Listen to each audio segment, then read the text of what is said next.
नांदेड़ जिले के किन्वट तालुके में बल्दी चुनाव की तशहीर उरूज पर है। किन्वट में बीजेपी का गलबा रहा है, लेकिन इस बार के चुनाव में कांग्रेस बीजेपी के खैमे में सेंध लगाने में लगी है। महाराष्ट्र कांग्रेस के सदर हर्षवर्धन सपकाल ने भी किन्वट का दौरा किया।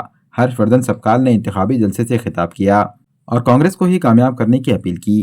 कांग्रेस पार्टी की जानिब से नांदेड़ के डॉक्टर अब्दुल बाकी और उनकी टीम को इंतखाबी मुबस्सिर की हैसियत से किन्वट भेजा गया है। डॉक्टर अब्दुल बाकी बल्दी उम्मीदवारों की कामयाबी के लिए रैलियां, जलसे और दीगर तशहीरी सरगर्मियों में मसरूफ़ हैं। जलसे में डॉक्टर अब्दुल बाकी बल्दी सदर के ओहदे की उम्मीदवार तैयबा बेगम ख्वाजा, शहर सदर गिरीश नेमनवार, सुरेंद्र घोड़स्कर, धनराज राठौड़ और बालाजी घाड़े समेत दीगर ओहदेदार व कारकुन भी मौजूद थे।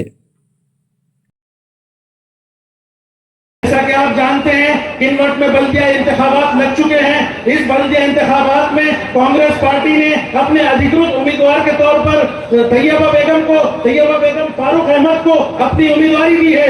ये मैं आपको इस सभा से घोषित करता हूं, क्योंकि शहर में मैं देख रहा हूं कि कहीं गलतफहमियां फैलाई जा रही है कि कांग्रेस का उम्मीदवार ये है कि कांग्रेस का उम्मीदवार वो है। लेकिन मैं हर्षवर्धन सपकाल साहब की मौजूदगी में ये आपको ऐलान देता हूं कि हमारे जो अधिकृत उम्मीदवार हैं वो फारूक बाबा है।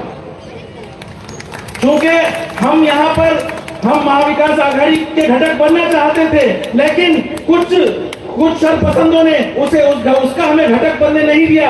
लेकिन कांग्रेस की जड़ें इतनी कमजोर नहीं है, कांग्रेस अपने खुद के बलबूते में भी इंतखाबात में हिस्सा ले सकती है। इसलिए हम भले से ही नगर अध्यक्ष और हमारे 10 उम्मीदवार खड़े हैं, लेकिन आने वाली 25 तारीख को मैं आपको बताता हूं कि कहीं अपक्ष उम्मीदवार हमारे संपर्क में है, हमारे कॉन्टैक्ट में है। आने वाले दिनों में हम उनको अपने पुरस्कृत उम्मीदवार बोलकर भी घोषित कर सकते हैं। साहब, भले से ही हमने 10 उम्मीदवार को अपने यहाँ पर से उम्मीदवारी दी है, लेकिन किन्वट नगर पालिका में 21 वार्ड और 1 नगर अध्यक्ष का पद है।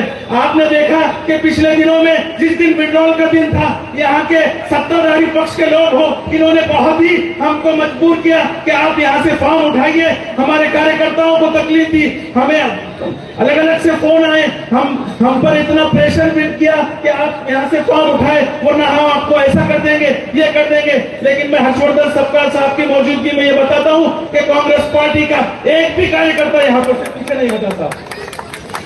और मैं हर्षवर्धन सपकाल साहब से ये वो करता हूँ कि इसमें हमारे राजेश पौड़े साहब की भी बहुत बड़ी भूमिका रही, क्योंकि मैं और राजेश पौड़े साहब हर बार यहाँ पर किन्वट आते थे और किन्वट का जायजा लेते थे। एक वक्त तो ऐसा था कि हमारे पास 21 उम्मीदवार भी मौजूद थे, लेकिन कुछ लोगों ने, हमारे पास के ही लोगों ने बगावत की और वो वहां चले गए, तो हमारे कुछ उम्मीदवार भी कम हुए। लेकिन कांग्रेस पार्टी इतनी कमजोर नहीं थी। कांग्रेस पार्टी का जो सामान्य कार्यकर्ता था, उसको हमने आज इंसाफ दिया। आज जितने हमारे सामान्य और निष्ठावान कार्यकर्ता थे, आज उनको टिकट देकर ये बता दिया कि कांग्रेस एक निष्ठावान और सामान्य लोगों के साथ खड़ी है। उसी तरह से हमारे आप जो उम्मीदवार देख रहे हैं, ये 10 के 10 उम्मीदवार सामान्य घर से आते हैं, कोई पैसे वालों के घर से नहीं आते हैं। आज किन्वट में धन शक्ति का मुकाबला आज जनशक्ति से हो चुका है।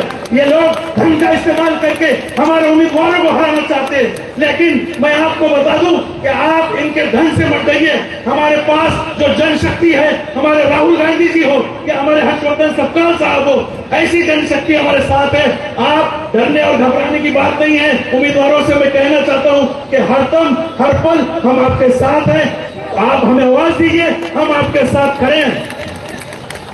कहने को बहुत सारी बातें हैं, लेकिन वक्त की कमी है। हर्षवर्धन सपकाल साहब किसी वजह से थोड़ा सा देर से पहुंचे, तो मैं आपसे फिर से यह इल्तिजा करता हूं कि आने वाली 2 तारीख को आप जब भी अपने पोलिंग बूथ पर जाएंगे, तो सिर्फ और सिर्फ पंजे की निशानी पर बटन दबाएंगे, क्योंकि कांग्रेस का जो हमारे अधिकृत उम्मीदवार हैं, चाहे वो नगर अध्यक्ष के कैंडिडेट हो या वार्ड में हो, हमारी कांग्रेस की निशानी पंजा निशानी है।